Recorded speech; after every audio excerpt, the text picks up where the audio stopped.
හැන්දෑවේ නිදා ගන්නකොට හැමදාම අපි නිදාගන්නේ උදේට මොකක් හරි ඔළුවේ තියාගෙන නෙමෙයිද? හරි පීඩණයෙන් මිනිස්සු ගෙවල් වල ඉන්නේ.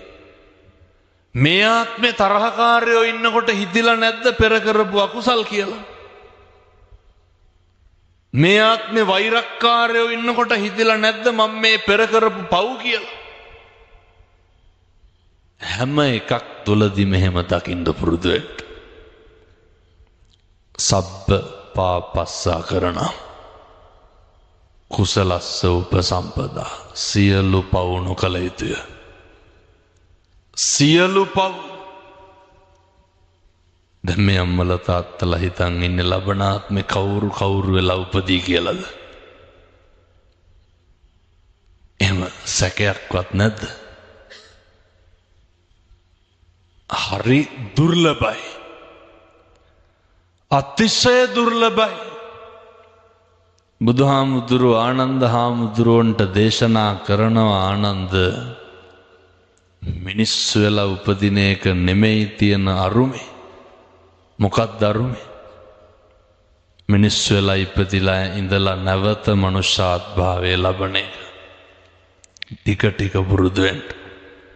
ඔය පීඩාකාරී ජීවිතය තුලදී හැන්දෑවේ නිදා ගන්නකොට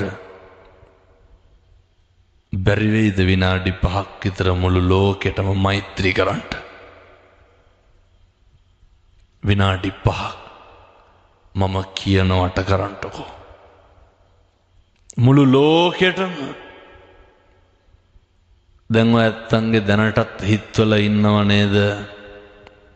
ඔවුන්ගේ මලගෙදරකටවත් යන්නේ නැහැ කියලා හිතාගෙන නැද්ද? ඕන තරම් ඇති. පැත්තවත් බලන්නේ නැහැ කියලා. ඔය කියනව නේද ඔවුන්ට ඔහොම වෙලා මදි කියලා. අපූර්වට කියනවනේ ඔවුන් විඳවන්න ඕන කියලා. කටට ආපු පළියට කියවන්න එහෙම නැහැ එක එක ඒවා. ඔව් අන්තිමේ විඳවන්න වුණා. අර කියපු අපිද විඳවන්න ඕන ඒවාට හේතු වෙච්ච මිනිස්සුද විඳවන්න ඕන? කියපු අපි විඳවන්න එපා. ඒ නිසා පින්වත්නි හෙට ඉඳන් මම මේ තරුණ දූ දරුවන්ට කියන්නේ සංසාරේ මට කවදාවත් වෛරක්කාරයෝ හම්බෙන්න එපා කියලා ප්‍රාර්ථනා කරන්න. අද ඉඳන් පතන්නකෝ. මේක ටික ටික හරි ඉවර කරගන්න එපා. මේක වැඩි කරගන්න ඕන අඩු කරගන්න ඕන. මේක ගෙවා ගන්න ඕන. අපි මොකද කරන්නේ? කනවා කියාගත්ත වෙලේ ඉන්නේ හැම වෙලේම. බත්මාළු පිණි නෙමෙයි. තරහකාරය. මැරියක් කියලා කියාගත්ත ගමන්ම නේ. අපූර්වට කියනවනේ තොපේ දරුවෙකුටවත් හරියන්න එපා කියලා. මේ පැතිවල නම් එහෙම කියන්නේ නැති වෙයි සමහරට. බොහෝ පැතිවල දෙස් දෙවල් දෙනවා. මිනිස්සු කොහොමද අනේකගේ විපත පතන්නේ? හෙට ඉඳන් එහෙම කියන්න එපා. හතුරෙකුටවත් දොස් කියන්න එපා. මොකද අපි බෞද්ධයෝ. අපේ හිතේ තියෙන්න ඕනේ නපරෝ පරං නිකුබ්බේත නාති මඤ්ඤේත කත්ත චිනං කංචි. කිසිවෙක් කිසිවෙකුට වෛර නොකරේවා, නින්දා නොකරේවා, අවමන් නොකරේවා. ඉතින් බැරිද මේ දායකයන්ට එහෙම ඉන්න? මැරෙනකොට මොකක්ද මතක් වෙන්න ඕන? මම මේ ටික මෙහෙම කියන්න හේතුවක් තියෙනවා. ඔය දැන් අතේ පයේ හයිය තිබ්බට, ඔය හතරහන්දි වළංගු තිබ්බට සමහර දේවල් වෙනවා එක සෙනෙකින් මේවා වෙනස් වෙනවා. එක සෙනෙකින් අපිට බිරිඳ නැති වෙන්න පුළුවන්. දරුවෝ නැති වෙන්න පුළුවන්. අපිට අපි නැති වෙන්න පුළුවන් පින්නතුනේ. මිනිස්සෙක් මට කතා කරනවා ඔය විදේශගත වෙලා ඉඳලා තියෙන මේ මැෂින් එකකට අහුවෙලා අත මෙතනින් ගැලවිලා ඇවිල්ලා කියනවා හාමුදුරුවනේ ලංකාවට එනකොට ඉඩකඩම් අරගෙන තියෙන්නේ බිරිඳගෙනමට මොකවත් නැහැ. අම්මයි තාත්තයි අනෙක් සහෝදරයන්ට ඉඩකඩම් ලියලා ඔය කට්ටිය කියන විදිහටම කිව්වොත් එහෙම ගෑණි වෙන මිනිහෙක් එක්ක පැනලා ගිහිල්ලා ශාස්ත්‍රීය විදිහට කොහොමද කියන්නේ? බිරිඳ වෙන ස්වාම පුරුෂයෙක් එක්ක ගිහිල්ලා මනුස්සයා කියනවා මේක කලින් තේරුණා නම් ඒ කියන්නේ මට මමත් නැහැ අත නැහැ. මනුස්සයා කිව්වා මට මමත් නැතිකොට අනිත් ඒවා නැති එක අහන්න දෙයක් දහමදුරෝනේ කියලා. මේ අත තියෙන හින්දා හොඳයි ඒකත් නැති වුණා නම් සල්ලි අල්ලන්න පුළුවන්. මගේ කියලා මොනවාද පරිභෝජනය කරන්න පුළුවන්. මේවා තේරුම් ගන්න. අර මම නිතර කියන එකක් තමයි මම දැක්ක තරුණයෝ මේ වාහනවලත් ගන්නවා ස්ටිකර්. රාචින්තිතම්පි භවති නේ චින්තිතම්පි විනස්සති. මේ ලෝකේ අපි හිතන දේවල් වෙනවද? මොනා කරන්න බැරිද පින්නතුනි අපි හිතන එක වෙනවනම් වෙන දේ හිතා ගන්න පුළුවන්. හිතන දේ වෙන්නෙත් නැහැ. වෙන දේ හිතා ගන්නත් බෑ. ඒ හින්දා තමයි අදාද ඒ මරු පින් කරගන්නේ කුමටද කුසලට එක වචනකින්වත් සංසාරේ දිග්ගස ගන්න එපා. අල්පනත්තකින්වත් අනේකට රිදවන්න එපා. අනේක පීඩාවට ලක් කරන්න එපා. වැරදි 1000ක් ඇති. අපි කවුද වෙන්න ඕන? අපි නිවැරදිකාරයෝ වෙන්න ඕන. මම දැන් වඩිනවා හෙට අනිද්දා මාතර බන්ධනාගාරයට.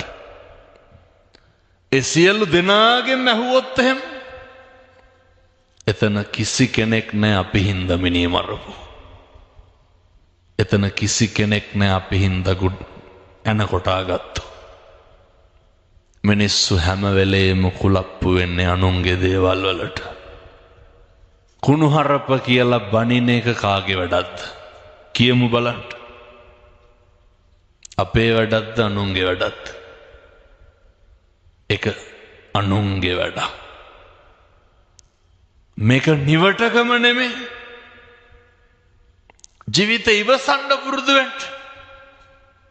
හේතුව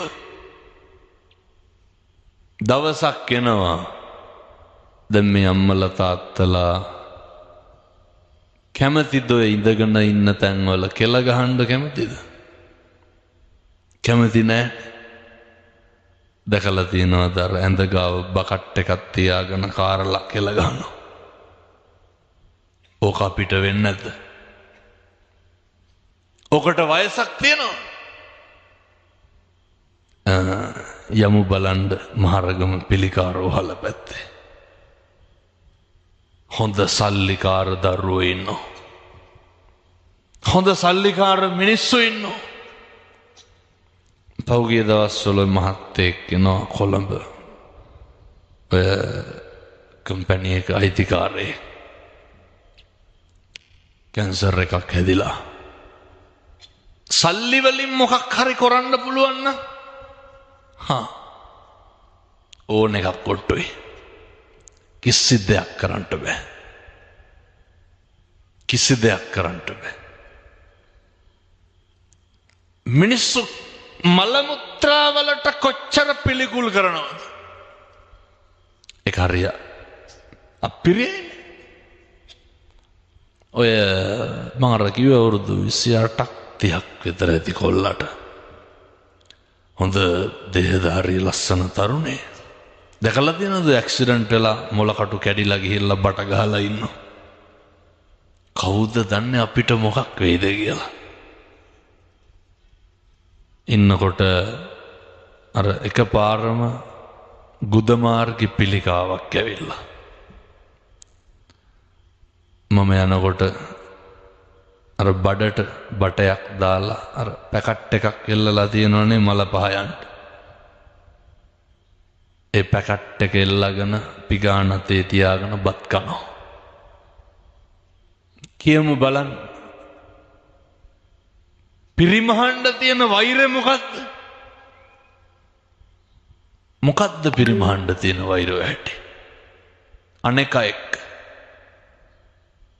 බැනගෙන අඬ දබර වෙලා කුණු හරප කියලා තාතෝ කියලා මොකක්ද බේරගන්න තියෙන එදිරිවාදිකම?